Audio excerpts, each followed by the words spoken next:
Hey everybody, this is Robot here from Vespa Motorsport here in San Diego, scooterwest.com for all things Vespa.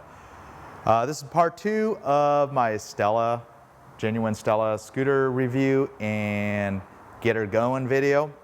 That's what I mean by get her going. It's been sitting for a while, and typically of any scooter that sits for a while, the number one thing that you're going to have a problem with is the carburetor clogging up. So I'm mostly going to concentrate on the fuel system, cleaning the carburetor out, replacing a fuel line, some of the stuff you do to a scooter of this age that's 15 years old. Doesn't matter if it has under 200 miles or if it has 10,000 miles. If you're dragging it out of the barn pretty much, out of somebody's garage, let it sit over the winter, you would probably typically have to go through these steps. So we're going to get this going. I kind of got it going a little bit, but I said, stop, I need to do a video of this. I know a lot of vintage Vespa people like watching my channel, and they're like, oh, all you do is modern Vespa. So, Well, I hate to say, scooterwest.com is very successful with selling modern Vespa stuff. If you buy more vintage parts from us, of course, I'll do more vintage Vespa reviews. So I don't do these videos for free, but they really are up on YouTube for free. I don't do Patreon or any of that kind of stuff. I just love doing the videos. And of course, if you help support our shop by buying parts, all the merrier, and I'll put out more videos that pertain to the parts that are purchased. All right, enough with the rambling, on to the carburetor.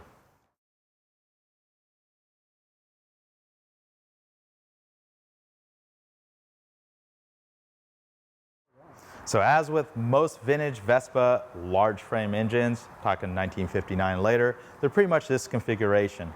Got the fan, flywheel, cylinders, a coil. Sometimes the coil's usually in the back, but blah, blah, blah, blah, blah, there's the engine.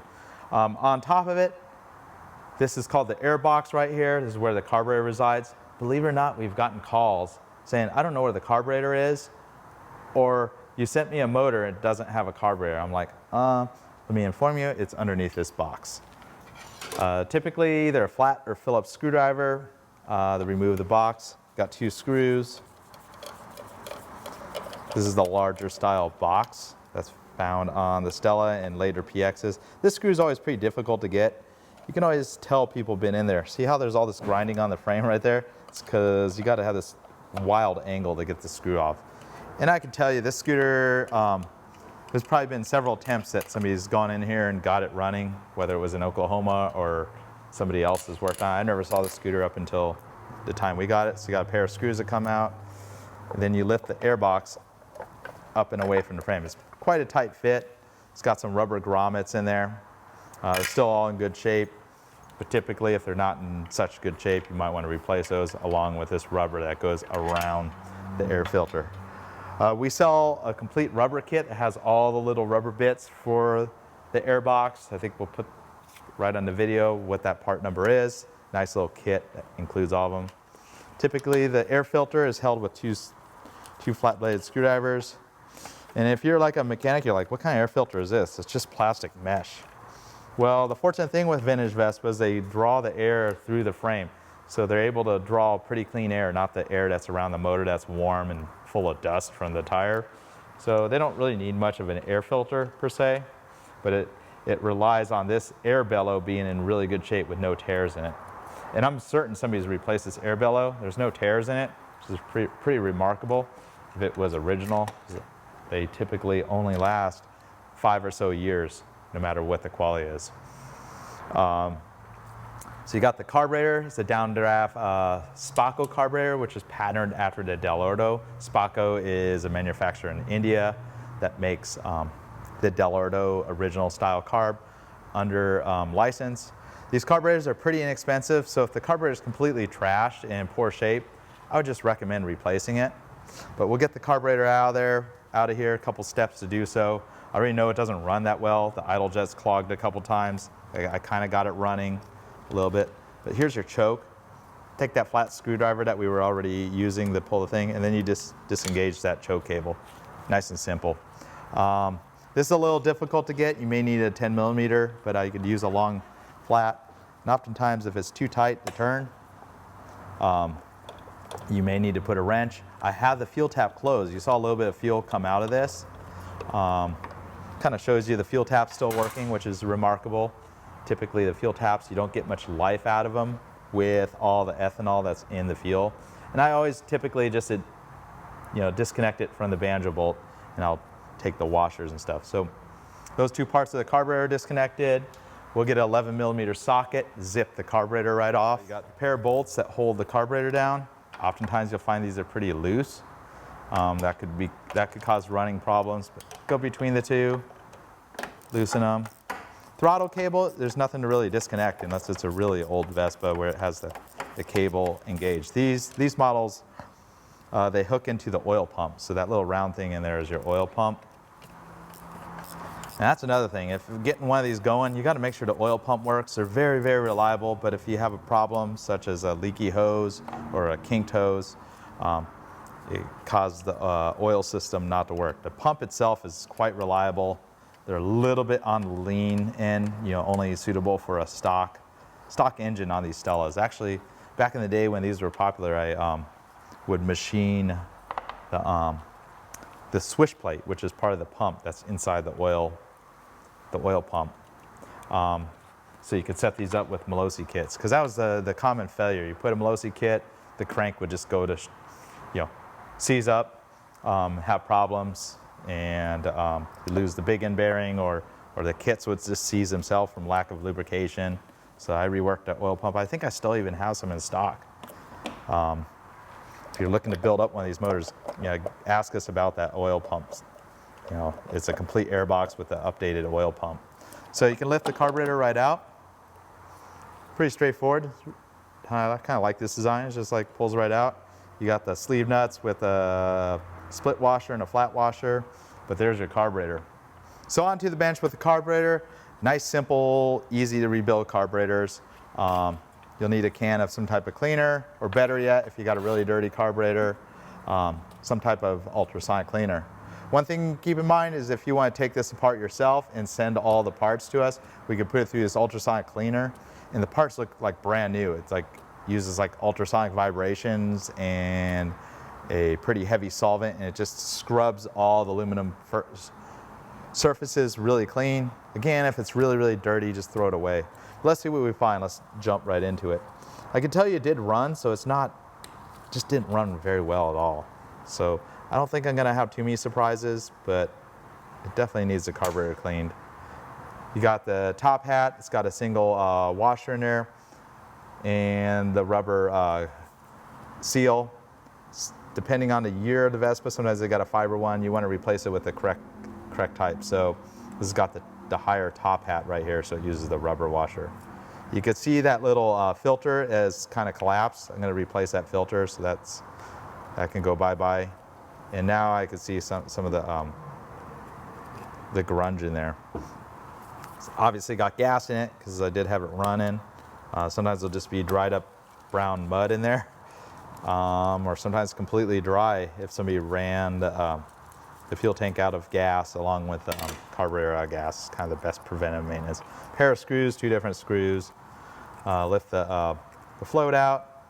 Now you can look in there, yeah, there's gas, but there's a lot of grunge in there that will likely cause a clogged idle jet and some problems. Float, sometimes it's a good idea just to replace it. You got the side of this float that's got the little slit in there. You pop the pin from that slit side, then you could typically pull it out. Not working so well with that, but I'll just try to use a pin, ballpoint pen, then you can grab the needle. I'm just using the tools on hand right here, so I pull that little needle out, and there's the float needle. Float needle is really inexpensive, just a good idea to change it out anytime you're in here. Same with the whole gasket set. See how this gasket's just crunching? It's just like crispy and not in very good shape. Got a little bit of the gasket still remaining, so you could scrape that off with like a little razor blade or something. Don't want to have any gasket flakes fall into the carburetor because that's what will clog your jets. We'll clean all these parts. I don't think I need to send it through the ultrasonic cleaner, but we'll clean them with carburetor cleaner, and it should clean up pretty nicely. Pull all the jets out. Got the idle jet.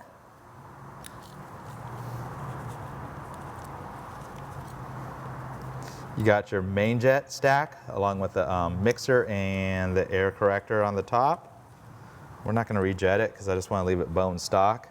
Oftentimes if you're tuning or doing something to it, you may set up a different set of jets. This one most people don't mess with. This is your choke jet. No reason to ever really change it. I'm going to dump out the fuel real quick. Go back into the fuel tank or whatever. But now we don't have a fuel, I could dump the jet right out. So there's your choke jet. The choke mechanism itself, a single screw holds that.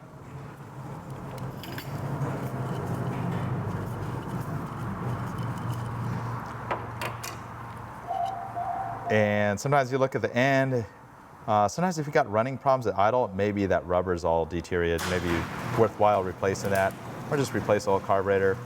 Little rubber bit there that we'll replace. We'll pull the slide out. That screw is really, really loose. Not surprising. You know, this bike only has 200 miles on it.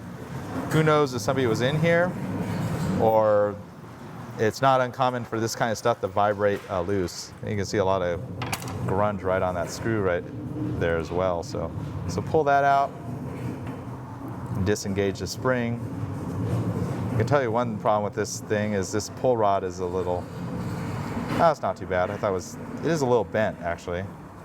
So I don't know if somebody bent that or if it's just always been bent. You can bend it back into shape or replace it, pretty inexpensive part. I think I'll replace it. Get this little rubber grommet, that thing is crispy critters, get rid of that. Comes in the gasket kit. Slide comes right out. You can leave the idle set screw in place, pull the mixer screw out because oftentimes you do want to clean that and count how many turns, but typically I just, these fine pitch thread mixer screws, there's two different styles. The old ones had coarse threads, these later ones had fine, come out like 2.5 turns, it should be fine. So that's pretty much it. There's your carburetor, definitely needs some cleaning. You can see some grunge on the walls. Get a fuel filter, a complete gasket kit, a new replacement float needle, and along with this pull rod. So those are going to be the parts I'm going to replace, along with a new fuel line and oil line once I get the tank out. We'll go over it. So we'll get into cleaning the carburetor, but first of all, you got to get the quintessential set of parts to overhaul the carb successfully. First of all, I got the gasket set. Anytime you overhaul the carburetor, you're going to need a complete gasket set. Pretty much the SI20 or SI24 carburetor, that's the size and the reference for this carburetor. You'll need this gasket kit, 154754. Kind of show you, includes all the little bits that you need. Got that pull rod that was a little damaged, even though this scooter has under 200 miles, part number 113010. The all-important fuel filter. I see a lot of people put inline fuel filters, not necessary. You got the in-tank fuel filter, and then you got the fine mesh fuel filter on the top of the carburetor. Putting an extra fuel filter tends to cause more problems. Part number for the fuel filter for this style carburetor, found on a Stella, a P, Sprint, Super, VBB 082931. That's the replacement fuel filter. I'm just gonna be safe. I want to replace the float. Looks a little yellow, just not really worth cleaning. Part number 085293 DELLORTO. This is a Spaco original part. Got the replacement needle, pretty important to replace that. 247652, and this is referred to as the 4-sided needle. Small frame carburetors use one that's referenced called the 3-sided needle, different part number. Nice to get that rubber kit I was referring to, just replace all the other rubber bits that are in the AIRBOX. Complete kit that we sell, made by Ariete, which is a quality Italian supplier of all the rubber bits for vintage Vespas that we source parts from. 050274-kit. Open that up, I'll show you all the goodies and excitement that's in there. Has all the parts you need to kind of overhaul the AIRBOX for the rubber bits. The freeze plug, this is not used on the Stella, it's actually a threaded plug in the back, but the AIRBOX rubber, the top hat, the little bottom thing of the carburetor, which is also included in the carburetor gasket kit, and the all-important gasket that goes around the airbox lid itself. The Stella uses a unique set of gaskets since it's got a reed valve on it, which is something that was never found on any of the Vespa products. This lower gasket's pretty unique to it. We stock this part, GC4723686, and the upper gasket's pretty much just like the 20mm CARB gasket found on a 125 or 150, but the Stella specific part number is GC4718681. So these are all the parts I need to overhaul this carburetor, short of generic stuff like carburetor cleaner. I got a piece of copper stranded wire, pretty important to have that for cleaning out your jets. Got a little wire brush to clean stuff out. Helps to have compressed air. Of course, you could just kind of blast it all with tons of carb cleaner to clean it up, but the compressed air definitely helps with the kind of cleaning of all the parts. You may want to get like a little containment pan to capture all the car spray that you use. So I start off with the carb body. Start by kind of filling the carb bowl with some spray. Kind of let it soak in there. You know, spray through all the passages as well. And I'm just going to let it soak in there because the solvent action will kind of attack the varnish that's built up in the carburetor. And we'll come back to that, kind of scrub it with a wire brush. Next, you want to do the aluminum casting for the float. Take care not to spray your eyeballs out with this fun stuff. Clean all these parts, kind of let it soak there a little bit. Then you can go through all the jets. You can take apart this jet stack. I'm not going to mess with it because I already know it's like the stock jetting, and that's just the way I want to keep it for this bike. No sense in tuning it. You can take a couple strands of stranded wire and go into the main jet. I don't know if the camera captures this very well. You can go in there, kind of ream it around with copper wire. You don't want to use a steel wire. I mean, steel wire is great for like cleaning the outside of stuff. I like a little wire brush like this. You clean the outside, but don't, any of the metered holes or orifices, whatever you want to call them. You shouldn't be messing with putting harder than the brass material through them because it may change the jetting. So that's pretty clean. We'll set that aside. Same goes for the idle jet. One thing about this carburetor cleaner, it will attack your gloves too. So, oftentimes the idle jet just takes one strand. All you want to do is just kind of run it around, and it's what it does is any varnish. If there's like any grit, a little ridge of varnish, it will clean it right off. Another thing is sometimes the rags. You got to be careful with rags. Sometimes if you get filaments of fiber into the jets, it could cause running problems. You wonder why it's not running right. This is your needle, your idle mixture needle. Again, you could put a little carburetor spray on the rag and just wipe the needle. Kind of clean off. I'm not looking to get these perfectly clean. I just want them functionally nice and clean, but the needle's nice and clean now. No little ridges. If I took my glove off, I wouldn't feel any ridges of build up on there. All the other bits, you can just clean them out. Same with the choke jet, kind of works the same. Clean out. Not much cleaning here. Kind of spraying the camera. Slide looks really clean. The slide's all worn out. Maybe just wise to replace the whole carburetor. Don't get too much car spray on that tip. It will soften up that rubber. Parts like this that might have some varnish on it, you can just use a little wire brush. You can get these at, pretty much any hardware store would have wire brushes of this sort. One thing to keep in mind after you brush stuff is to wash it down again. Get any of the residue off it. Pretty much that's it. I'm going to replace those parts, so I don't really care about any of that stuff. Can all just go off the table. It's getting replaced. Same with the pull rod. That's a little bit bent, not worth messing with. So back to the car body. It's kind of been soaking a little bit. Get in there with your wire brush. This is your bowl. This is the float bowl.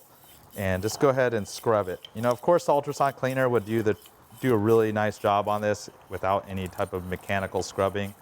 But I'm showing how you can do it at home with just basic carburetor cleaner.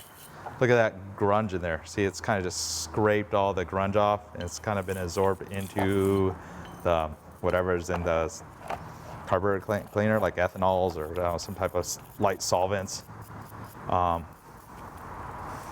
Pretty much clean all this stuff. You can just clean it all. If there's any grunge on the outside, you know, of course the wire brush will help loosen it up.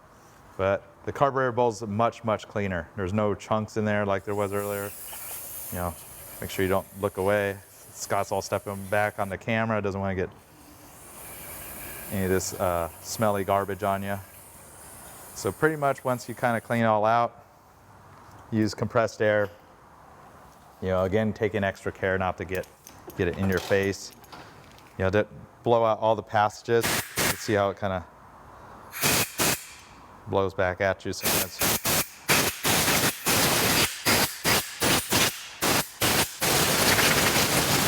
and you know, that's marginally acceptable. See how there's still a grunge there? See how that white stuff's coming off? Sometimes you just got to get in there and scrape on it. Make sure none of this stuff, because any of this powder that's behind will just clog the jets and cause running issues. So you can clean it up with a screwdriver or whatever, and then give it one more blast with the carburetor sprays.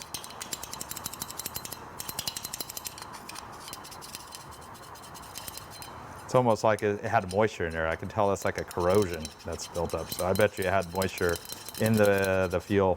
That's kind of what that white residue is. So wet it one more time and then give it one more.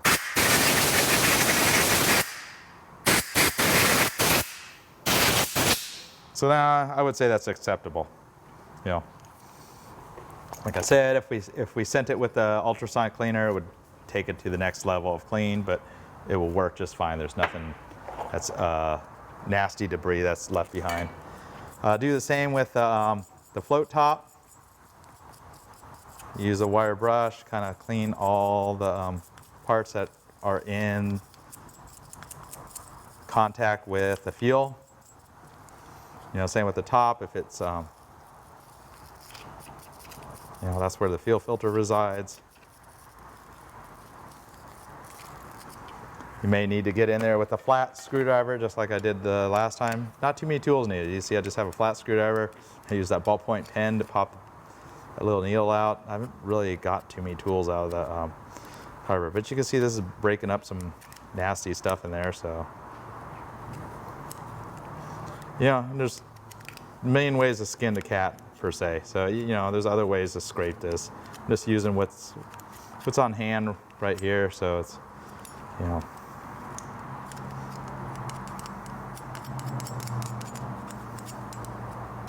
You just see all that stuff. That's like almost, I think it's like corrosion.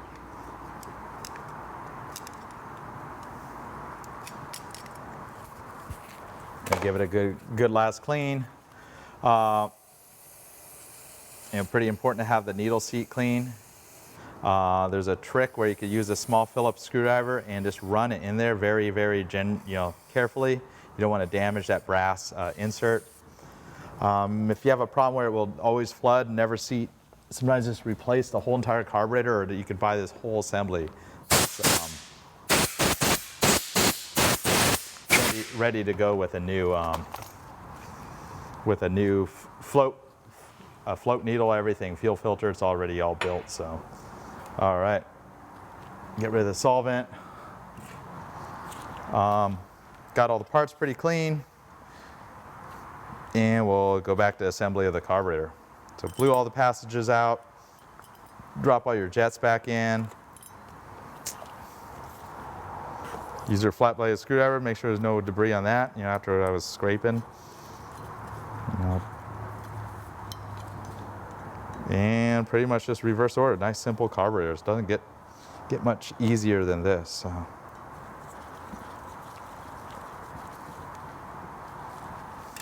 Put that. This is your thing. Make sure it seats.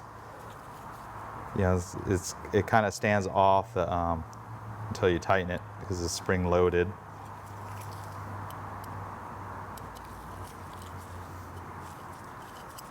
And so far I haven't had to pull any of the gaskets out. Next I'll be pulling the gaskets out and show you what we need here. So that, we got our mixture needle. Go ahead and thread that in by hand. Very fine threads. If you damage it, you may just need to replace a carburetor. You can go all the way in. It stops. Half turn 1. Half turn, I'll go 2. Good starting point. Good enough. And we can get rid of that gasket. Go ahead and open our gasket set. You're not going to use all the gaskets that are in here. They oftentimes include more gaskets than you need, so keep that in mind. I have a lot of people, they'll put extra gaskets in the carburetor. It's not needed. You just want to put it back together the way it was. So I already know by looking what we do need. We don't need that one. That's for much older carbs. This is for older carbs. We'll use the aluminum washer right there, not the fiber one. So this is the set of gaskets I need for this carburetor. Rubber bit goes right in the bottom of there. That seals it to the airbox. That's your overflow. This little guy drops right in there. And you may need to put a little grease on the thing if you can't get through. See how it seals right to the rod? That's that new pull rod. Go ahead and drop the pull rod on. The spring, pretty self-explanatory. Just kind of you can hold it all in place. Obviously, when it's all bolted together, it kind of just stays in there. And I never pulled that that idle speed screw out. Not needed because it's, there's no gaskets or anything on that. Put the 2 screws in there. See, I'm holding that with my thumb because it's going to want to, spring loaded, kind of wants to pop all apart.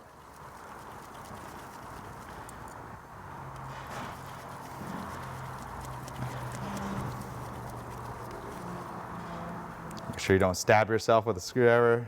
That's the rookie mistake, and I still make it sometimes, but not today. Make sure it still works. The slide's not sticking. Now we're going to go ahead and assemble the float, drop the gasket on there. We're going to get our brand new float out of this cute little box. Make sure you have clean hands. And we'll take the float needle, drop it right in the slot, in that little slot there. Drop that right in there. I'm kind of holding it in place, kind of where this little pivot pin will drop right in. And see how the needle doesn't want to go all the way in? So now you just take the back side of a flat screwdriver and give it a press. So now it's in there. So all assembled. I won't bother with the fuel filter until I get this all bolted down.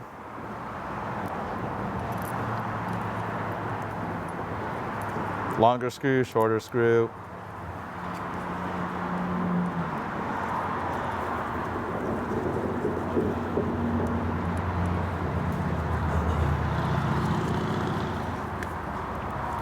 Go ahead and crunch these down. Go between the two. You want them pretty tight with just a screwdriver. You don't want to take a wrench to them. The hex on there is if you want to take it apart a little easier. Take our brand new fuel filter.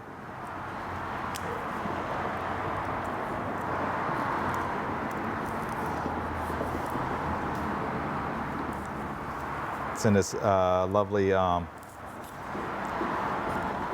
vacuum pack piece.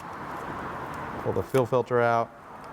And fuel filter with a new one, you can put it either direction. It doesn't really matter. If you're reusing it, probably critical that you do put it back in the same orientation. Don't want to dislodge anything. Then I put the rubber gasket, since this is the later style carb.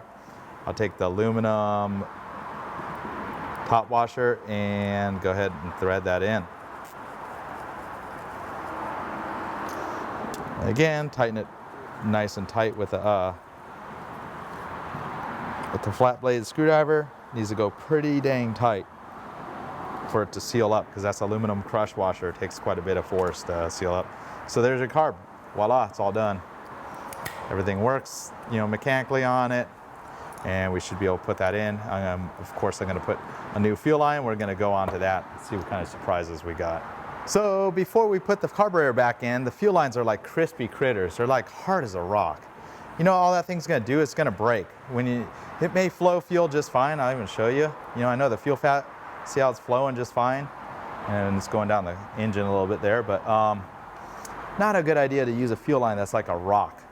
So typically I'd change the fuel lines every few years on a vintage Vespa, and we're gonna jump into that. Of course, the first part is removing the tank. 13 millimeters, and you got split washer, flat washer. If they're not there, it'd be a good idea to replace them. And of course, I'm cheating with this auto ratchet here.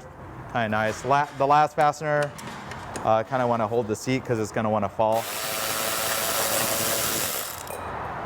And now we can separate the seat. That silly little extra air filter, well, maybe it wasn't so silly when it was dusty. It's pretty trash. We're not going to put it back in. Kind of a relic of the past, having that little thing, but that's going in the trash there. On these models with the fuel level sender, you're going to need to disconnect it. So a pair of flats. If you're on a PX, it's going to have a nice connector. These are a little more primitive per se. So there's like some washers that kind of hold it up. So see how that washer right there is kind of holding it. So go ahead and pull that up. You can still buy this sender if the fuel sender, I find that the float sometimes will get flooded with gas, but go ahead and separate that. You got one whooping wire that holds it. Disconnect that. Got the levers out of the way. And then a pair of screws. And usually the seat stud, or I like to call it the seat spike. On the newer models, they have a threaded boss right in the frame, so it's nice and easy. Older models, you sometimes need to reach underneath the frame because there's a nut that will thread right, you know, that you got to capture. Oftentimes with the rear rack, you could kind of pull it away, you know, enough for easy access. But a couple things we need to do to prepare to get the tank out and get rid of that rubber because we're going to replace that. This little bit right here, somebody's already replaced the hose clamp. And those are fine, we can reuse those. They still work. These worm gear hose clamps work perfectly good. This thing is oftentimes it's like a rock trying to get it out. I actually was able to pull out no problem, but sometimes I'll just get in there with a knife and just slice the tube and get it out. There's that little gasket that's included with the carburetor kit. Go ahead and replace that a little bit. I'll come back and dig that out, make sure it's perfectly clean. Get the hose clamp out of the way. Another one is the oil line. Problem with these Stellas is they're kind of tight with the coil in the way. You may even just want to undo the coil. I'll show you a trick with this. So we know that there's oil flowing. Maybe not. Oh, there it is. Yeah, it's like I'm pretty certain I checked the oil was working on this when I first attempted to get it going. Little wire clip for the oil line, you can reuse it. You know, if you're using the OEM thing, just separate it. I like that style, so I'm going to reuse it. You could take one of the screws that held the AIRBOX lid. They happen to fit in there just nice, just to plug the hole temporarily. And even this thing's like a rock. The thing is like a total rock, so not very useful. We're going to go ahead and get the whole AIRBOX out because I'm going to replace the gasket that's underneath. You know, the air bellow, pretty simple to disconnect. If you do need an air bellow, part number 227205 is the part number for the air bellow. But actually I'm going to pull it all the way off and just further inspect it, see if there's any tears in it. It seems like it's in really good shape. Yeah, that's totally reusable, but somebody never had that all the way onto the flange on the frame. So it's good I pulled it off. I'll reinstall it with a little bit better accuracy than the way it was installed probably from the factory. Pull the choke cable out. And the throttle cable sometimes is a little more difficult to get disengaged, but you can see it engages in that little arm of the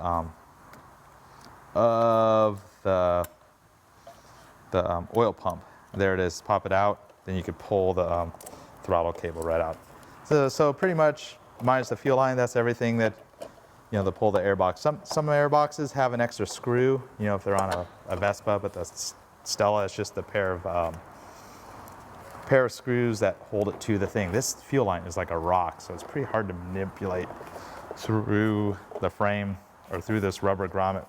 Typically that's in pretty good shape, but could replace that grommet if you wanted to. I'll show you what I'm talking about versus just mumbling. So there we go. A little more difficult to get out versus a Vespa one, but that rubber grommet, check that. This gasket, we'll throw that away, put a new one. We can clean the airbox a little bit. I mean, this bike's super low miles. You see all that varnish that's just been running down the back. I'll probably clean this up a little bit nicer before we put it back in there. This gasket, it's ancient and it's gonna get replaced.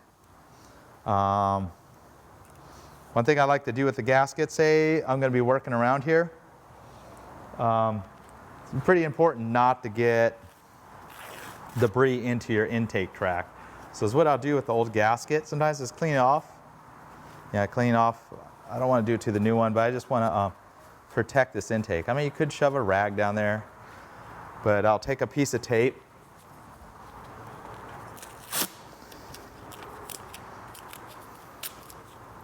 and just go around the intake hole. You know, it doesn't want to stick to this yucky old gasket, but the only reason I'm doing this is just as a protector for the, you know, keep debris out. So there you go. It's just a easy trick, keep from dropping debris down there. If you drop something down there, it could be bad news. Check out this fuel line. It's like a rock. And originally on the Stellas, they had this little clip that you can route the fuel line through. It's not that critical because I found the Vespas never had it, so it's like, why do you need it? And you see somebody's bent it all out of whack anyways, so. So there's your fuel lever, and you want to push this rubber grommet in there. And if the grommet's in bad shape, maybe just replace it. I'll show you the reason why you need to push that in. See, now you got a big hole that this will pass through, because when you lift the tank out, this is going to want to pull through. We'll see how the tank pulls out. It's probably going to be pretty difficult with those hoses that are like rocks, but let's see what we can do here. 15-year-old hoses. One other tip is you could lubricate these hoses with WD-40 or any type of oil, so they push through the grommets a little easier. See, I'm starting to push through just fine. The fuel one's usually not so hard, but let's see what we can do. With these tanks, with the oil sender, you want to start from the rear, lift it from the rear of the frame. And if you don't have fuel in it, that makes the job a little easier. You know, this one's got, it's up there a little bit. The tank's nice and clean, which is fortunate. That's another thing you gotta check. It's got a nasty tank. You're sometimes just better off replacing the whole tank. So get your hand under there. I'm gonna push the rack out of the way. And you kind of lift and pull from the rear towards, you know, up and towards the rear, because you got the oil sight glass that's binding with the frame. And if you damage that, you can see the, down here there's an oil sight glass that's starting to pull through, and that's why you want to pull from the rear. And you know, it doesn't help that I got stiff lines as well. So I got that cleared, pretty close to cleared out, and continue lifting. Sometimes the grommet will want to go in there as well. Kind of check your, you'll make sure everything's kind of lifting.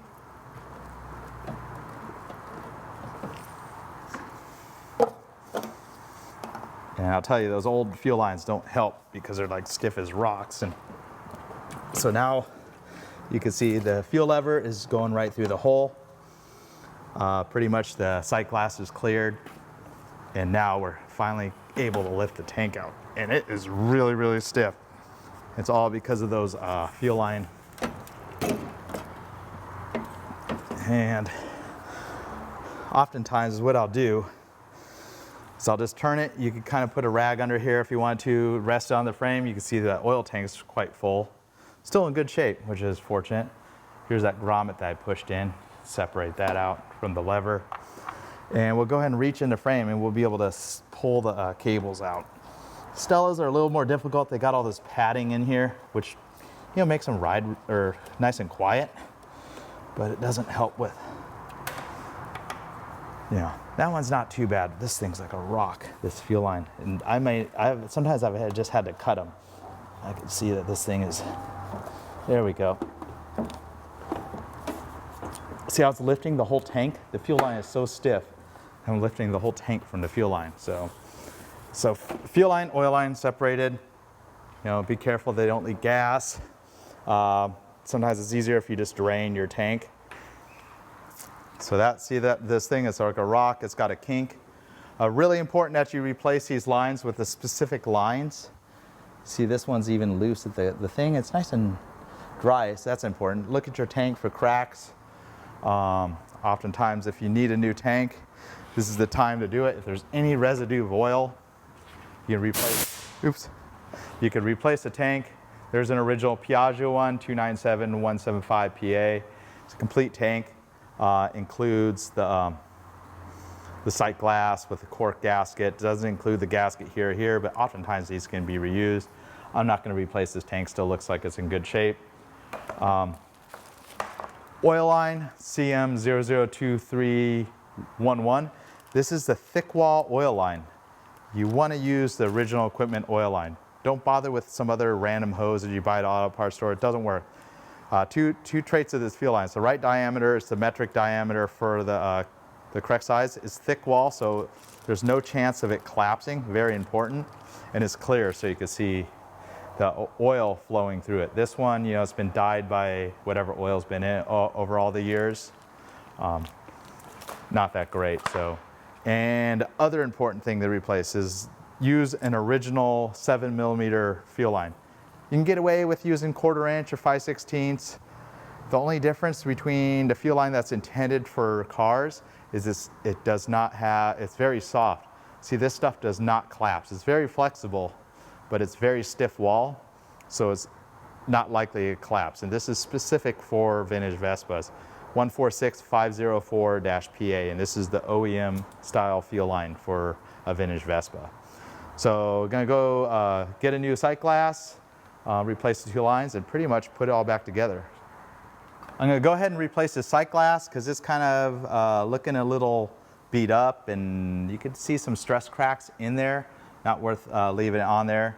Part number on a replacement sight glass comes with the thimble inside, and the gasket is 155526. 155526. So it's got oil in it, but the fortunate thing is you could tip it up, and you see how there's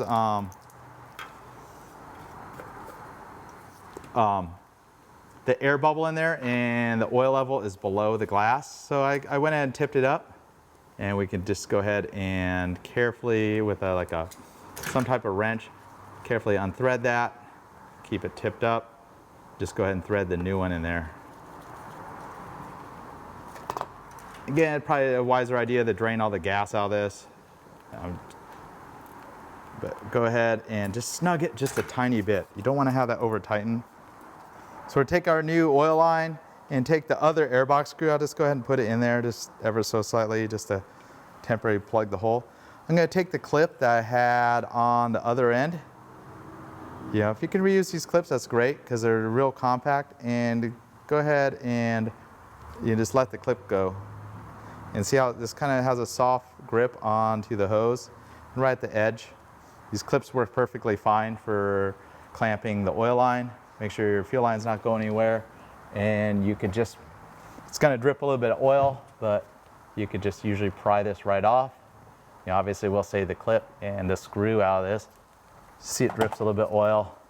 No big deal. And just go ahead and drive this right onto the barbs. And of course with the new fuel line, it's nice and tight on there. So sometimes it takes a little bit of effort.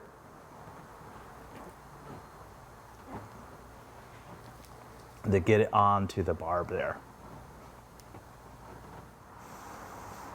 And there you go. So you can see the clip, it's right onto one of the barbs there, kind of protecting it. Obviously you're gonna have a small amount of oil leakage from the oil that's gone through the line, and that's okay. So, you know, you can see it's primed, no bubbles in there, that's a good thing. We're gonna go ahead and replace the fuel line. You know, there's like a regular mechanical worm gear style hose clamp, obviously not in the most ideal location.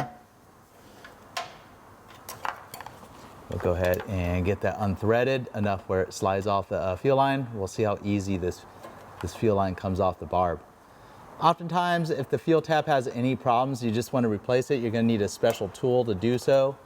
You can see some of our other videos, I think, of the full restoration of the Vespa. You can change out the fuel tap. Part number for a fuel tap is 158793. So you can get the flat blade screwdriver between the tap and the hose, and sometimes carefully pry it off. Hoses, they tend to, if you pull them, they're like the kind of like the Chinese finger trap. They're very difficult to get off. But if you push the hose off, they tend to come off very easily. So this hose clamp, this is the original Indian one. I'm not going to bother reusing it. It's kind of poor quality. See, it's kind of mangled. One thing about the hose is I'm not getting it out of the thing. It's like a rock. So what I'm going to do is I don't want to disturb the clamp that holds it, and I'll just use a pair of wire cutters and cut through the hose. And you can see inside the hose, you know, it's like, doesn't look that great in there either. So get that out. We'll go ahead and replace the fuel line. Pretty straightforward. Just pushes on the barbs, and we'll get a new a hose clamp as well. So one thing with these barbs, sometimes they're pretty hard. You can see the barb is pretty large. You may want to put a small amount of grease or two-stroke oil on to the end of the barb, so that makes it a little easier, or use a needle nose to do it. And you can see the fuel tap's working fine. It's not dripping. You always want to check that. I'll just quickly turn it on, see how it turns on and flows just fine. I know the fuel tap's functioning just fine, so I don't need to mess with that. So I cleaned up the edge of the fuel line, and just a very small amount of grease in there. And we'll flush it out. We'll just run the fuel right through it, and we'll flush any of that grease out.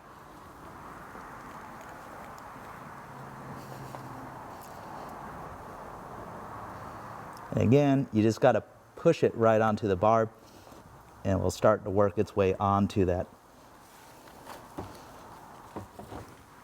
And you could use the aid of like pliers or something to help get more force to push the line on.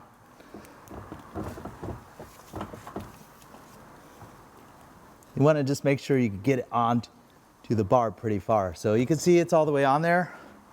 You know, it's pretty critical that it's pushed pretty far onto that. And now we'll get the hose clamp in there, where I could gain access with a flat blade screwdriver and tighten it down.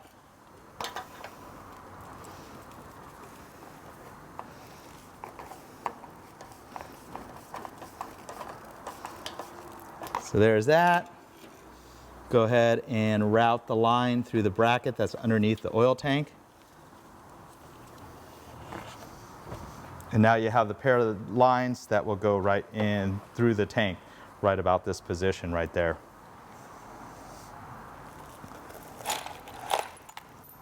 You know, another trick, if you want the line to leak less, you can also put a bolt in it. I just want to make sure the line flows good.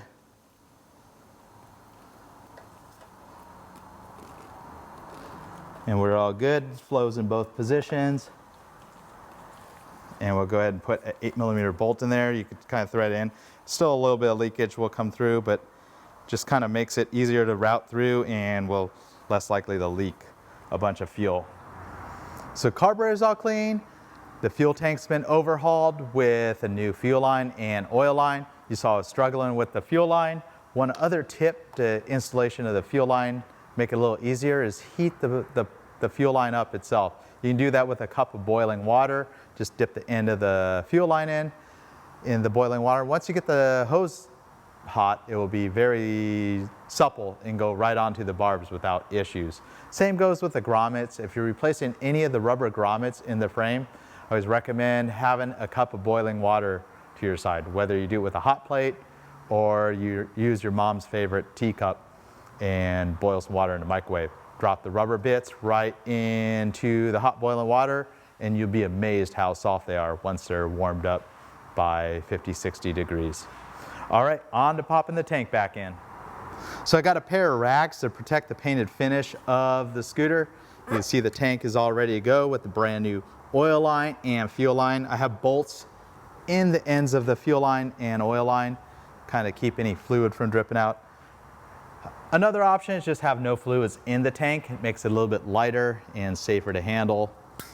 But sometimes I don't like doing it the simple way. I like doing it my way, so totally up to you. You want to take some grease and the ends of the fuel line and the oil line.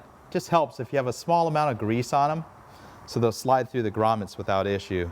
Another thing you want to put a small amount of grease on is the sight glass. You know, the sight glass is very fragile. We'll go ahead and wipe the grease off after we're done. You want to use a grease that's safe for plastic. I use this Maxima waterproof grease that we sell. Quite compatible with most applications on anything you need to lubricate on a scooter, whether it's the fork bearings or putting things together where you need a little bit of grease. So start with the oil line. It's a little bit lower than the fuel line, and I'm going to pop it right through this grommet right here. I'm doing this from the other side so I can't see what I'm doing, but let's see if I can pull this off. So go ahead and get it through the grommet. I'm going to take care not to push the grommet through the frame. So that's pretty easy to do, especially if you got a screw in there, you know, making it a little bit larger, the end of the fuel line, oil line, whatever it is. So go ahead and pull that through. You can see the oil is actually flowing through the line. I'm going to stop it right there so there's no bubbles in the line. Very important when we hook up the oil tank. But I'll pop the screw back in there. So next we'll take the fuel line. The fuel line goes underneath that clip, underneath the oil tank. And this one I think I'm going to need to get on the other side. So we're going to push that through the grommet that's in the frame.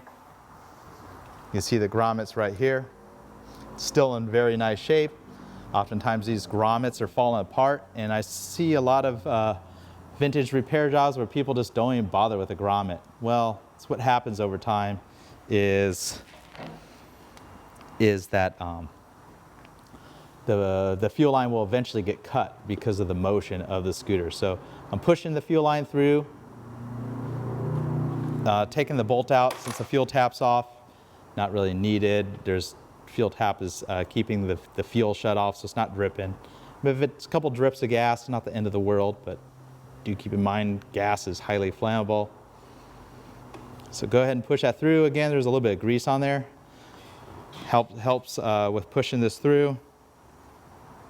And got that going, and I'll pull some of the oil line through. So we're carefully taking up the slack, making sure when the lines drop in, they're in a logical order. You know, worst thing is if you have the lines all tangled up in the frame, you're going to have problems. So the oil line points straight towards the front of the scooter. You can see inside inside the frame cavity right here, how they're routed just initially. We got a lot more slack to pull out. A lot of people find that removing and installing the tank on a vintage bike is not the easiest thing, and I'll tell you, yeah, it isn't very straightforward. Get our rags out of the way. Well, one just fell right in the tank, right into the frame. So I'm holding the frame up, and we're gonna do a couple things at one time here. We have the sight glass that's got to pop through along with the fuel tap, so the fuel tap lever.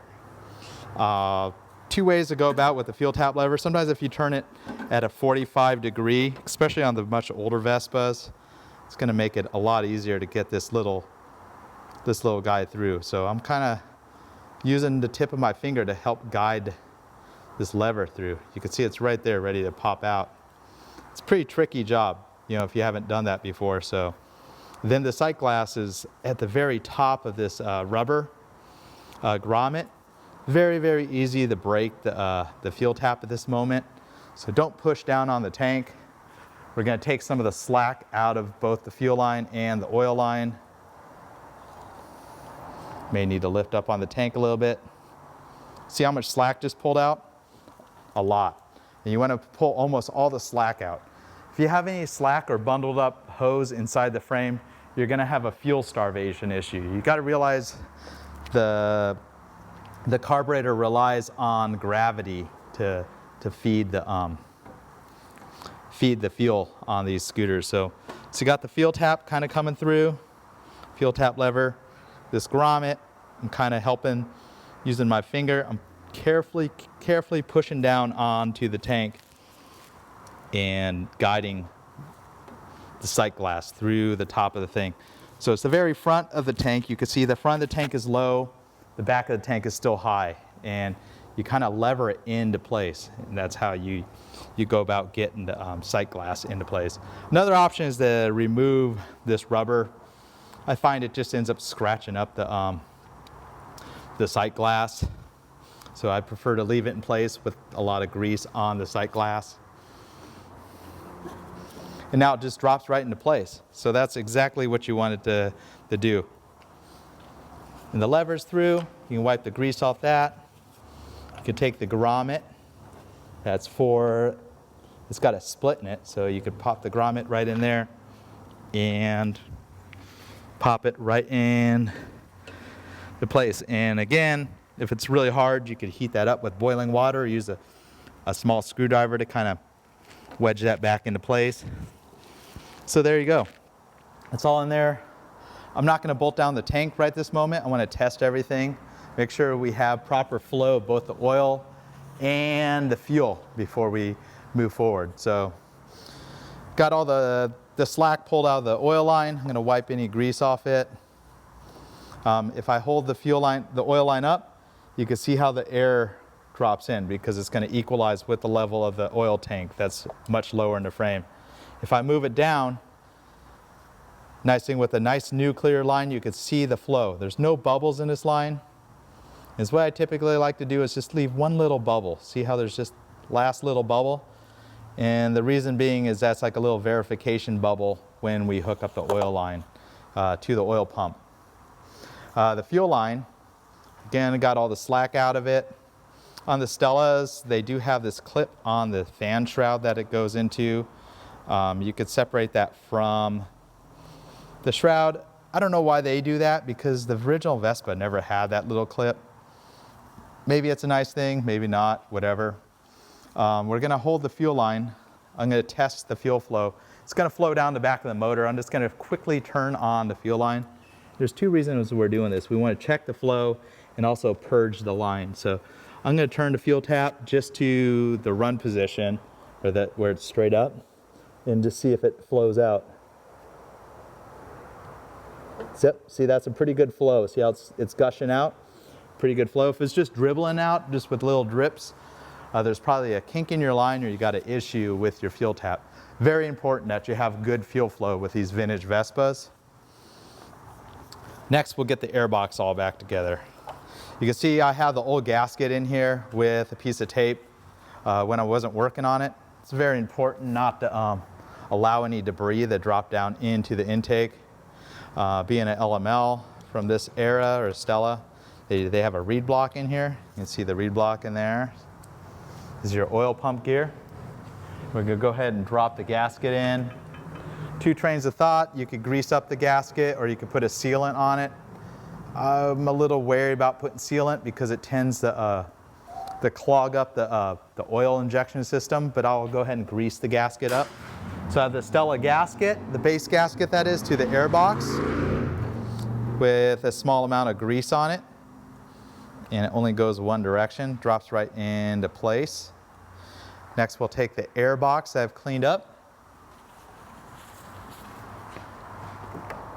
And this has all been cleaned. You can clean it with solvent of any sort. Got the oil pump. I'm not going to mess with that. Should be in good shape. Usually don't have any problems. You can see there's oil still at the tip of the line, which is important. If you took this all apart, you may want to pre-mix the first tank and verify that you have the oil pump functionality before you just go to town and run the scooter. So I'm going to take the fuel line. It's a little bit tight in this cavity here, but we're going to go ahead and get the air box kind of dropped in place. A little harder because they got this coil up here, while the original Vespa, they never did that. So I'm going to pop the fuel line right through this grommet. It's still in good shape, so I'm not going to bother replacing that grommet.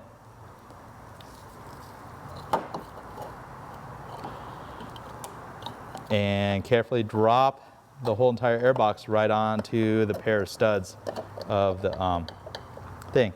And it engaged just fine with the oil pump. That's a good thing. You know, I can see how I just wiggled it, dropped down a little bit. Now it's fully engaged. So make sure the oil pump gear engages. You can either kick over the motor or wiggle this and get it until it engages. On the Vespas, they have a single screw that also helps hold down the air box. Not on the Stella. Just uses relies on the pair of studs from the carburetor mounting. So take your carburetor base gasket. Keep in mind this gasket is not included with the carburetor gasket kit. Typically, go ahead and drop that down. Make sure you have the correct one with the small hole there. If you put a gasket from an older model Vespa that didn't have an oil injection, that hole wouldn't be present and you'd starve the engine of two-stroke oil. Be a bad thing. Now we can take our carburetor, and this is your spigot for where the fuel goes in. I'm going to go ahead and remove this part because it's a lot easier to hook this up to the fuel line. We'll correct the length of the fuel line and attach this to the fuel line after we get the carburetor in place. So you're going to take the carburetor, start to drop it into place. So sometimes the mixer screw sticks out too far. See this screw right here? You may need to thread it all the way in, but remember to pull it out about 2.5 turns, 2 turns, somewhere in there, that range. Another option is kind of lift the whole carburetor up. You got to get this little hook engaged into the oil pump. See the oil pump right there? And there's a little trick to just dropping that right in. So make sure that's all engaged, and we'll get this all positioned. Get the screw through. It's kind of a little bit of a trick, you know, getting them all the engaged, especially on these Stellas. For some reason, they're a little more difficult than the vintage Vespa. The airbox is slightly different design, I think, versus the Vespas with the oil injection.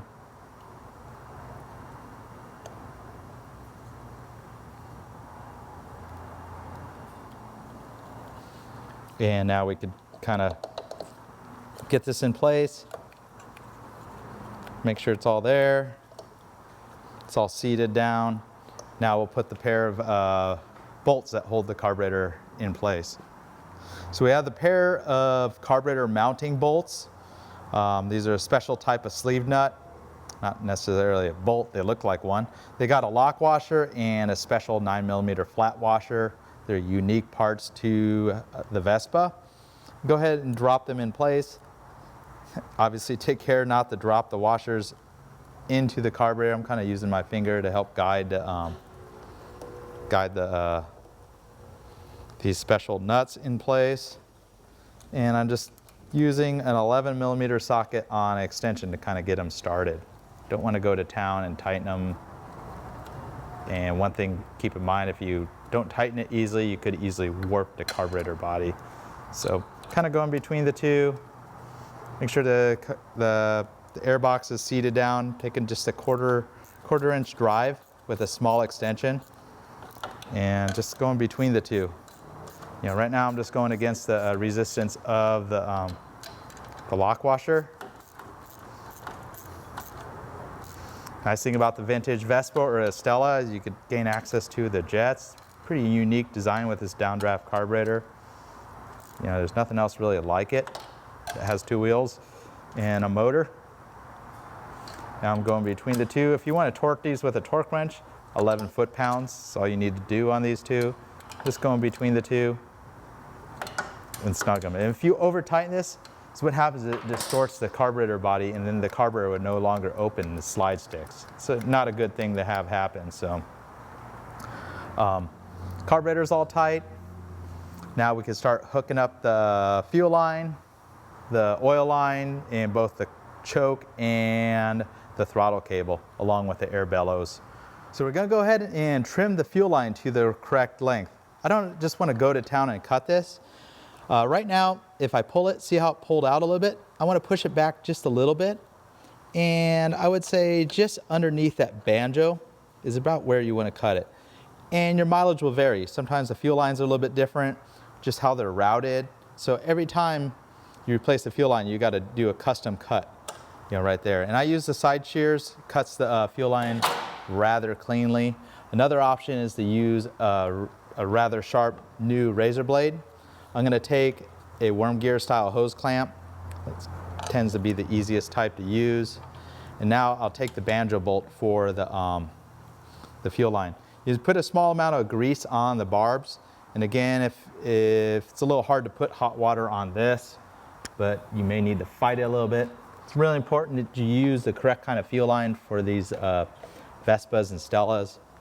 Just using regular old soft fuel line that's for cars, it tends to collapse. So you'll end up with fuel starvation issues with the scooter. So we'll get that started. My hands are kind of in the way. And you can get it started. One thing you could do is also use a needle nose to help push this in. So I'm just using some force to push that into place. Don't want to push it all the way down, but pretty close. And we're pretty much right there. So now we can hook up the banjo. Also, if you like, you could check the fuel flow once again. But you could put the larger fiber washer on. Go ahead and push that banjo right into place. And the second fiber washer is already on the bolt. I know my hands are all in there, but you could take a flat bladed screwdriver, kind of take a long flat bladed screwdriver and get it started. So, and another thing you could do right now is just do a quick test. You should see fuel oozing out. See how it's kind of wetting the outside of the carburetor, so we know that's working fine. So typically you could just tighten this with a big flat bladed screwdriver, or you can come back in there with a wrench and just give it a little snug. Last thing you need is a huge fuel leak while you're riding a scooter. The scooter cuts out because you got fuel starvation issues. It's quite a common problem with these, is the fuel lines aren't routed correctly, and you'll have fuel starvation issues with these. All right, so we'll take our hose clamp that I installed and get it kind of right on top. You can see I'm kind of just holding it right now, and I'm gonna go ahead and tighten the clamp.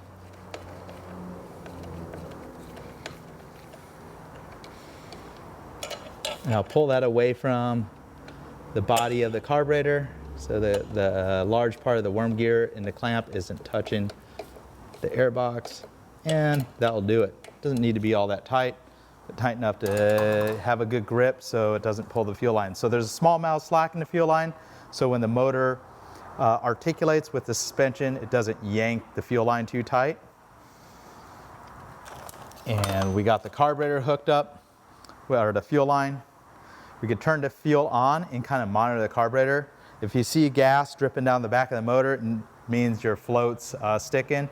If you see gas leaking out of any parts of this top, then you got problems with the fuel filter, seepage, common problems. And you want to take care of these before you bolt the scooter all back together, because if it's leaking gas in this airbox, all it does is floods the scooter out like crazy.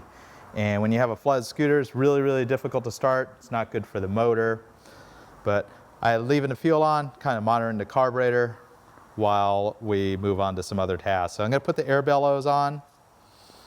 These are sometimes a little tricky to get in, especially if you haven't installed this before. It doesn't help that they've put this ignition coil in place, but I'm going to go ahead and stick my hand through the air bellow. And what I'm doing is manipulating the back of the air bellow onto the frame. So it grabs all the way around that lip that's on the frame. It's important that you have a good air bellow here, because the clean air for the scooter relies on this air bellow to be intact with no cracks or tears and be properly connected to the frame. So I'm just using my fingers to kind of get the air bellow onto that lip. And you want to do it onto the frame before you hook it to the AIRBOX. So check it, give it a couple tugs. It's not pulling off the frame. Next, we'll stick our fingers in here and kind of manipulate the air bellow. It's really dark in there right now where I'm working. I don't know if the camera is getting this, but there we go. Got a little bit of light. And just go ahead and fold that over, and you can stick your finger in there. Make sure it's folded over in the back parts of the AIRBOX. So it's all on there, all nice and snug. Again, it takes a little bit of technique to get that down. We're going to take our new AIRBOX packing and go around the perimeter of the AIRBOX. Don't mind my glove being torn. It's kind of typical when you're jamming your hands into the places on these scooters. You know, they get the carburetor all in. It's all pretty tight quarters. And work your way around. If this rubber doesn't want to stay in place, you can use a small amount of grease or even silicone sealant to kind of hold it onto the edge of the AIRBOX here. And sometimes you can see that it may be a little bit too long. You can trim a little length of the rubber down, but it looks like it's sitting on there pretty nicely, so no problems there. Next, we'll move on to the choke cable. Choke cable has that little loop in it. Go ahead and stick that right through this upper hole on the carburetor. The technique I like to use to get this engaged is get a flat bladed screwdriver between the choke mechanism and go ahead and pull it out. So I'm activating the choke manually. Just go ahead and hook that on. Make sure it goes all the way in. Looks like it's retracting all the way, so that's good, doing what it needs to do. So when that's all the way down, that means it's turned off. You don't want the choke partly on, which would cause some rich running and poor quality idle. Make sure you take care of those problems before we get the scooter started, so you're not chasing your tail with new problems. So get your throttle cable through. I'm going to go ahead and pull that through.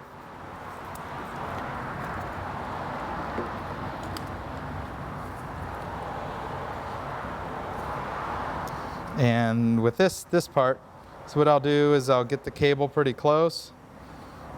Trying to not get in the way of the camera here.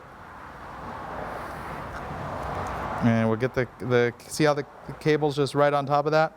Check this out. And just go ahead and get it engaged in that little slot right there. And we got throttle here. We got throttle action, that's good. Make sure that gasket stays in place. Carburetor's not leaking still. I don't see anything going down the back of the motor, which is a good thing. Go ahead and put the air filter. It's gonna be 2 screws. You have this standard looking flat headed screw with a single lock washer. Then you got this shoulder bolt. And this screw comes out, they call it a summer plug. It should have been called a winter plug, but you could pull that screw out and artificially enrichen the scooter. Say you need to get it started on a really cold day and spray in there to get it going. This is also another tricky screw to get to because it's best to use a really long screwdriver. And just go ahead and start them both. Don't go to town on them, on one of them. So start the front screw, moving on to the back one. Give that a snug, back to the front screw. So this carburetor kit includes new rubbers for the AIRBOX. The ones aren't too bad, so go ahead and replace those. So that's your summer plug where you can pull this rearmost air filter screw out. Spray starter spray down there if you ever need to get it started on a really cold day or if it's been sitting. That pops in. And then this top hat, I didn't really show it, but the top hat just pops in from underneath. This also keeps friction on your idle screw too as well. So go ahead and we'll carefully get the airbox lid right into position, you know, lining up that screw. We'll go ahead and install the special screws for the air filter lid, and you can see they have a pointed tip to them that helps guide the screw in. So you kind of got to feel your way around until it engages with the threads in the airbox, the aluminum airbox. And I would suggest doing both of them, getting them both started before you get the screwdriver in there. And it's best to have a long screwdriver to tighten these, because you're not going to get any short screwdriver in there to tighten those fasteners down. You know, there's just not enough room, so you got to have a screwdriver that can clear. And this is a pretty awkward angle right here. You can see, you know, like I said, there's already some scratch marks on the frame. If you had a perfect paint job, you could put a piece of tape there to prevent damage to the frame. And I got that one pretty far down, but I haven't tightened it yet. We'll move to the rear.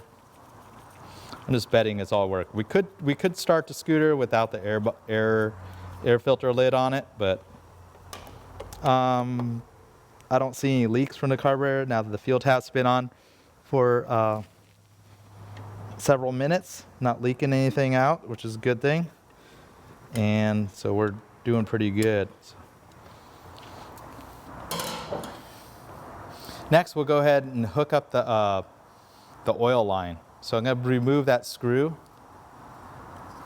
which was ironically one of the screws for the airbox lid. And we're going to go ahead and put the clip that retains the line on. And I'm holding the line up, and it's not going to leak, but we'll go ahead and move that back down and get oil almost to the tip of the line. And then go ahead and route that through. Don't worry if you have a little bit of oil leakage or a little bit air gap in there. Like I said, the air gap will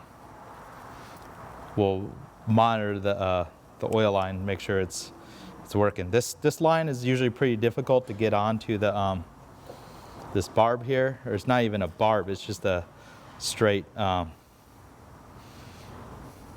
line. So see that? Just using the needle nose. And if it's too difficult, you want to use 2 needle nose so you can hold it on one side and support it. So you always want to push these lines on, and you can see the bubbles in there. That's a good thing, because I want to see those bubbles all disappear after running it for a while. Basically the bubbles will slowly go into the oil pump, kind of indicating the oil pump's working. Next, we'll go ahead and put a spark plug in here. The Stella uses a B7 ES, which is a long reach. I think originally they had a Champion, so somebody's put a different plug in there. This plug's really nice shape. It's got such low miles on there. I think somebody just one point changed a plug on it, probably to get it going. A little tight to get the plug in there. You know, start it by hand before you go to town with a wrench on it.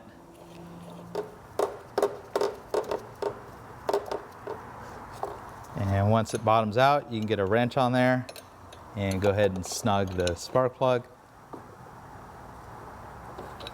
Don't want to over tighten the spark plug, but you want to tighten enough where it seals the, there's a crush washer that's used on the spark plug, and that's what makes a seal, like a metal to metal seal to the head. This cap just kind of goes right on. One thing, see that little tip will unthread on an NGK plug? Take a needle nose and go ahead and tighten that. Don't want that to come loose. Will usually get stuck in the cap. That cause some problems. Or alternatively, you can use an NGK cap that's for that style thing. So there's a Stella, kind of has that funky coil right there. At this point, we should be able to get the scooter running. Keep in mind, I don't have the fuel tank bolted down. That's the single wire for the fuel sender. But I'm going to get the hardware off the floorboard, and let's see how it goes. So we got a new battery in here. Still need to hook up a vent line to the battery and zip tie it to the frame of the scooter. This is a YB9B, or this is a generic version. Also, this turn signal flasher was falling off the rubber support. That part's no longer available, so we just went ahead and zip tied it to the frame.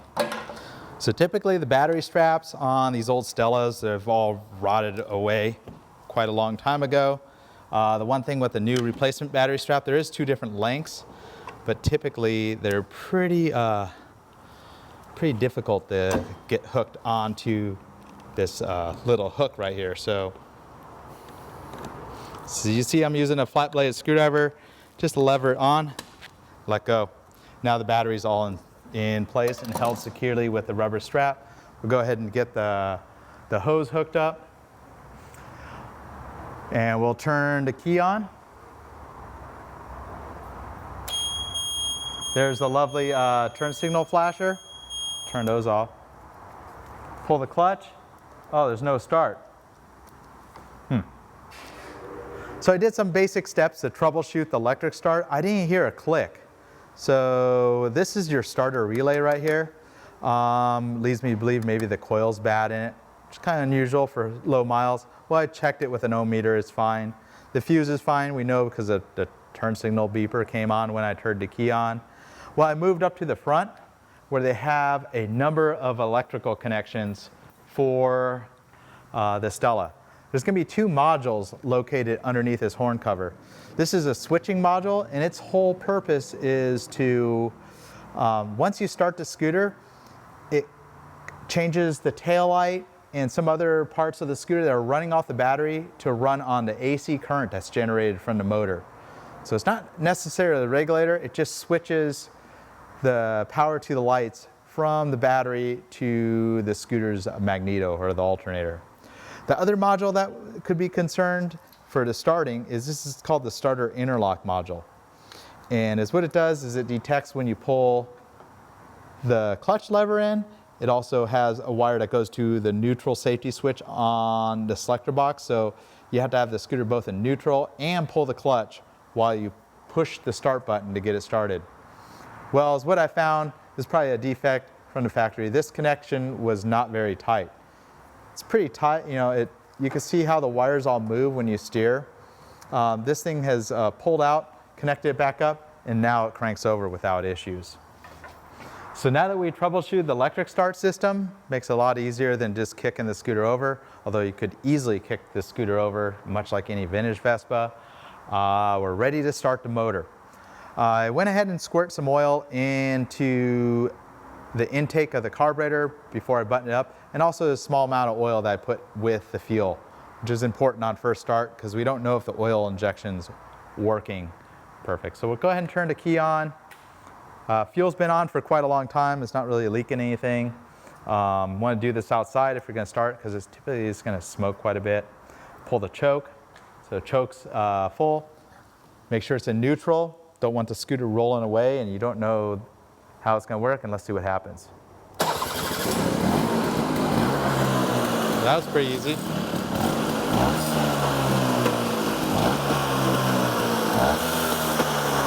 So over the noise, let's just see if it comes to idle.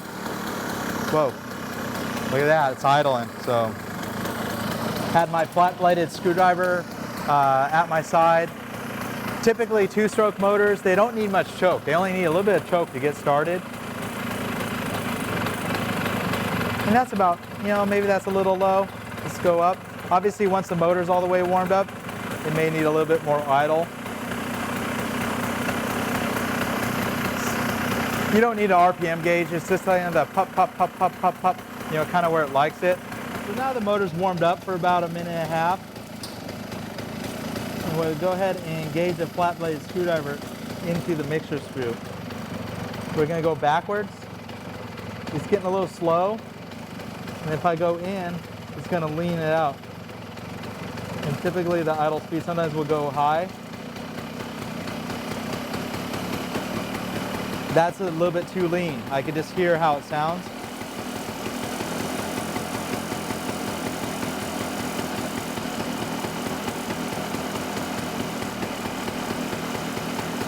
And typically this screw is between a turn and 3/4 out from the stop. So when you thread it all the way in. And once it's warmed up, you're going to get a better adjustment on that mixer screw. Probably turn the idle down just a tad. See how it wicks up.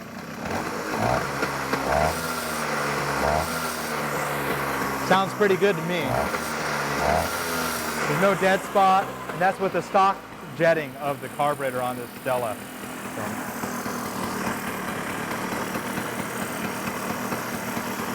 And we'll go ahead and turn the fuel tap off, and we'll turn the ignition off.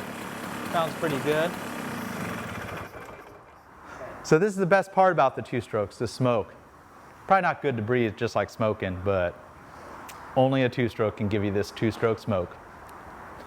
So we checked the fuel gauge is working, showing about a half tank, which is what the gas, gas level is. We're gonna go ahead and put that back together and bolt the seat and the tank back together.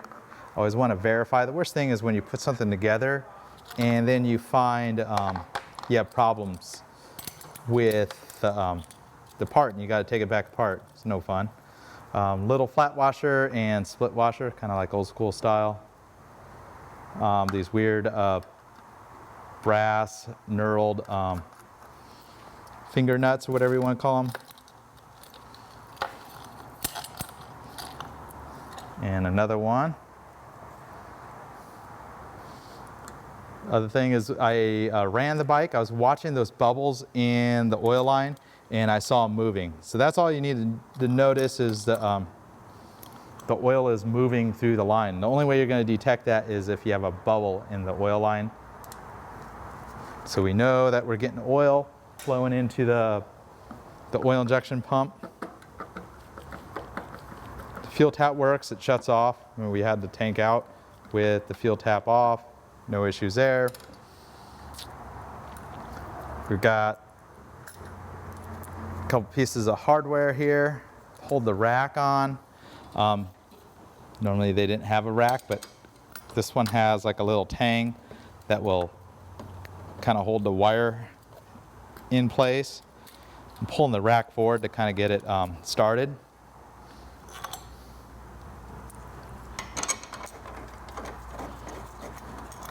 And then we have the seat spike, as I like to call it, with all the original hardware.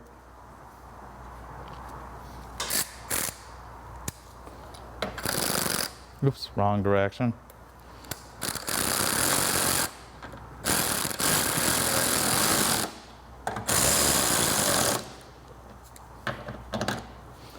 Cheating with the ratchet there, nice and easy.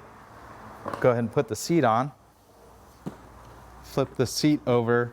You can see these holes are rather large on this. This goes with any vintage Vespa bench seat. I'm just going to go by where the scratches on the seat are. These have 3 washers here, or 2 washers, the split washer and the flat washer. And I'm holding the seat while I'm getting these started. And there's all sorts of movement here. And we're just going to get this hand tight. The worst thing is you just close the seat and then it latches and it's really difficult to get unlatched. Go ahead and turn those. I'm going to put it approximately where I could see that it was before. And here's the latch, and it strikes with that seat spike there. So we know that works.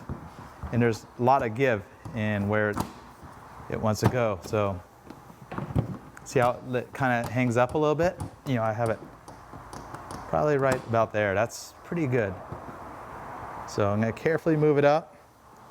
Not move it. I'm going to tighten those screws right where I kind of found that it feels.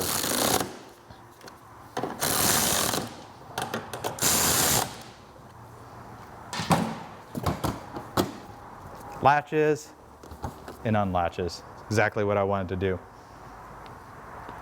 Put the spare tire back on. Got a replacement spare. It's a used tire. We're gonna get that pipe in there as well. The pipe for the battery, that is. Let's go ahead and put a pair of 8mm nuts to hold the spare tire on. Make sure this lower mount is lined up so you can put the spare cover on. Take care not to short your battery terminal. It's very close when you're tightening the positive terminal there. I like to take one of the clear hoses that's included with the battery. If you don't have it, you can get a piece of just regular vinyl hose. It's very important that you put this in, otherwise it just drips battery acid all over the wheel and other parts. I like to put it right through the spare tire. Of course, if you take the spare tire off, you're gonna need to deal with that. Couple things you could do. This was an original. You could drill a little hole and have it right off the tail, so you don't have any of the battery acid dripping off. So just kind of a trick that I like to do, keep that battery acid pretty far away from the bodywork of the scooter.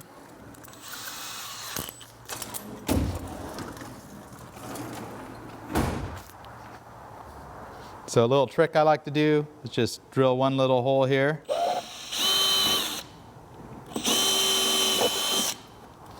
Just to tie the battery acid hose away from the bodywork of the scooter so you don't end up with corrosion. I've seen it plenty of times where there's corrosion on the scooter, you know, from the battery acid.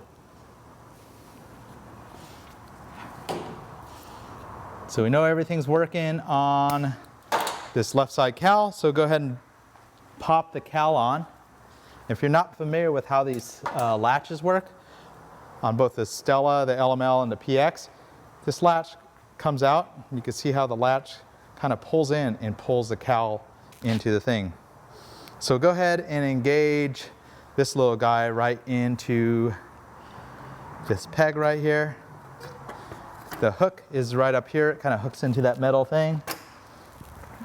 We're going to push the cowl down and get that peg in there, and then now I'll go ahead and take this thing and then the lever in.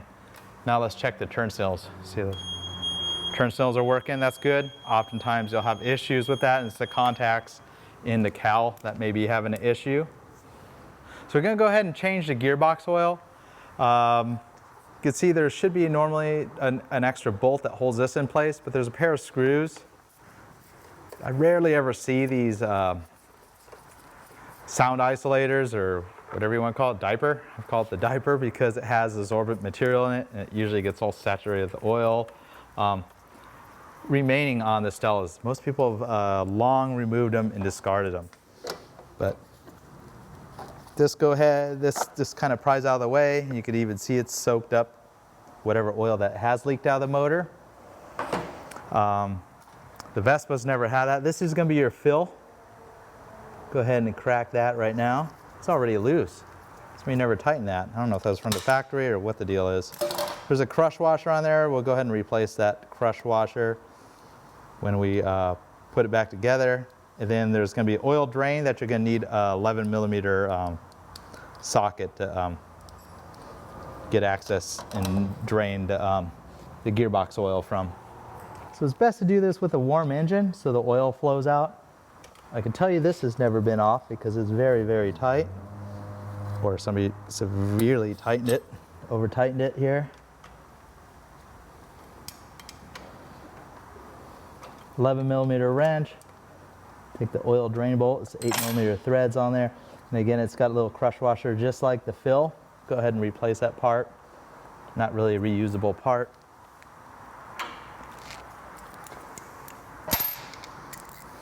Get a ratchet on there because it's still being stubborn.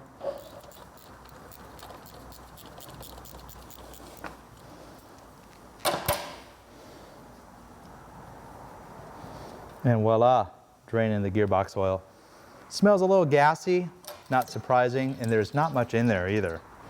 So just judging with what drained out, that's too watery, so it's probably been diluted with gas from the fuel tap being left on, and it's just generally low. So it's a good thing we drain that out. We'll go ahead and put a new crush washer on the drain bolt. Keep in mind to remove the old crush washer. It may be also advisable to change the gear oil once again after we run the scooter for maybe the next 100 miles. So I'll probably change it one more time, but I want to get it up to the correct level, and I'll show you how to do that.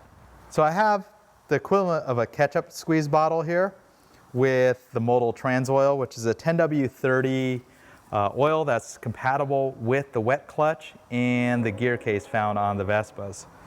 So go ahead and fill your ketchup container all the way up. And I have the oil drain pan still underneath the scooter. That's all important because the way you fill these, you fill it until it drains out of the filler. So I'm gonna fill that up. Just squeeze it in there until it just, see, it's just dripped once. I want to have a small stream of oil coming out. See how it's dripping out? Probably go even a slightly higher.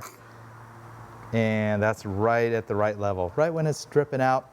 And the idea there is you could pull this fill bolt out anytime to check your oil level. If it comes dribbling out, you know the level is correct. If there's nothing that comes out, well then you got a problem. I don't think I'm going to replace that diaper per se. I know it's all original, but it really gets in the way, and I probably am going to need to make some adjustments to the motor. The brake cable, all that stuff feels pretty good. Same with the clutch.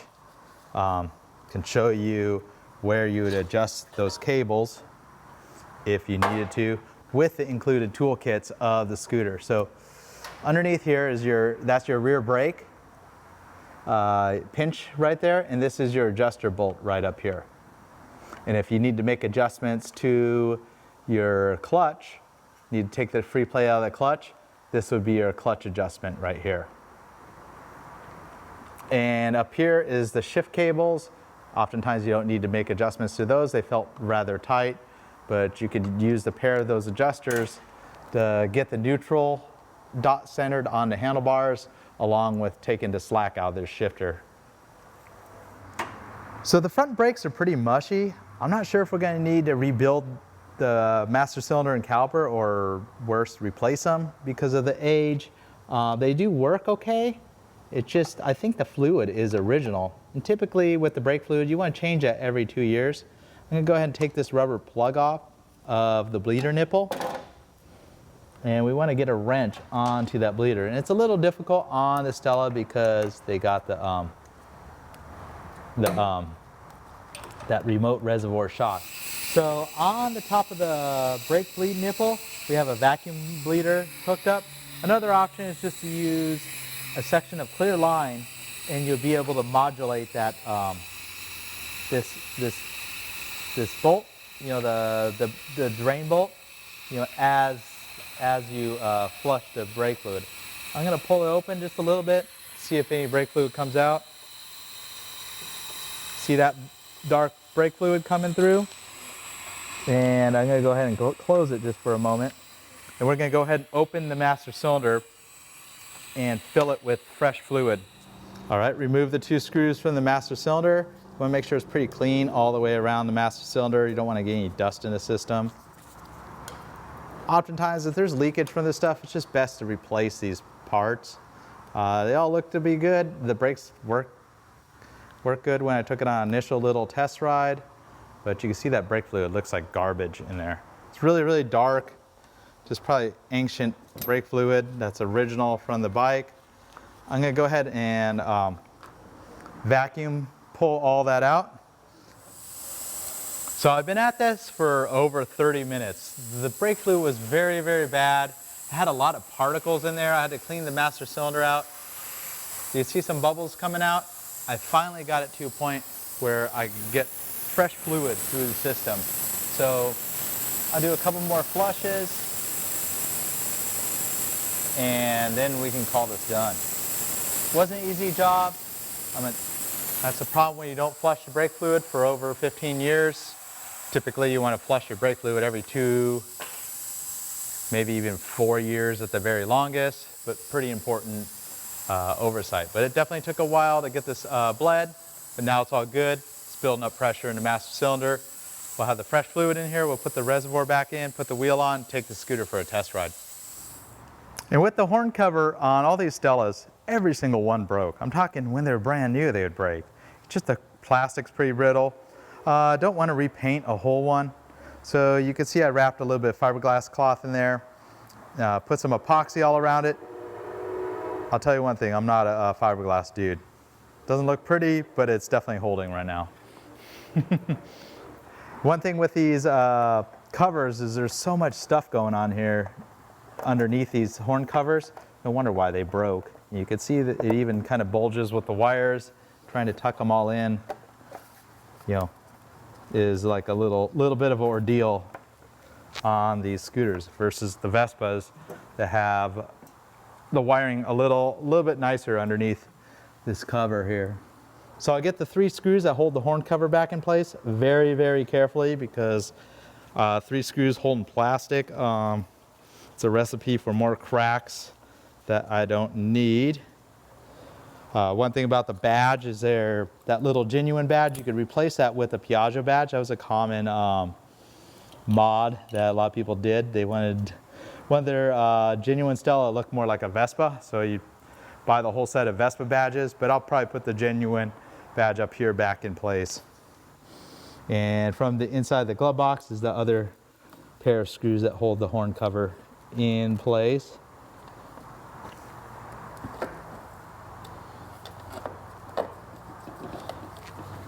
And they go into those metal tabs that now have a bunch of epoxy resin and fiberglass around them.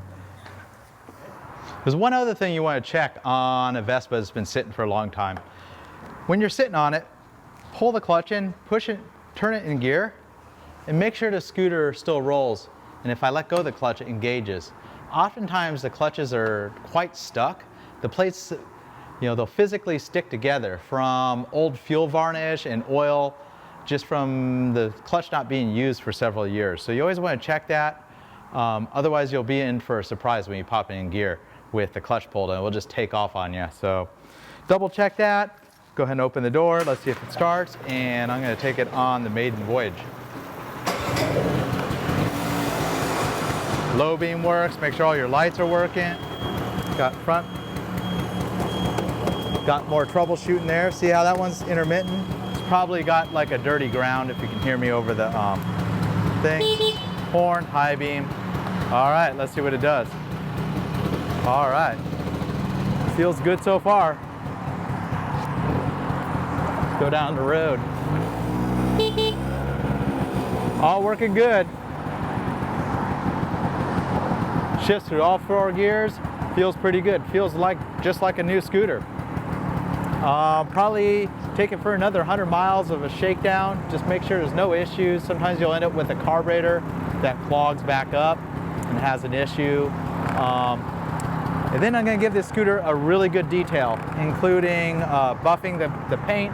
It should come out looking just like new.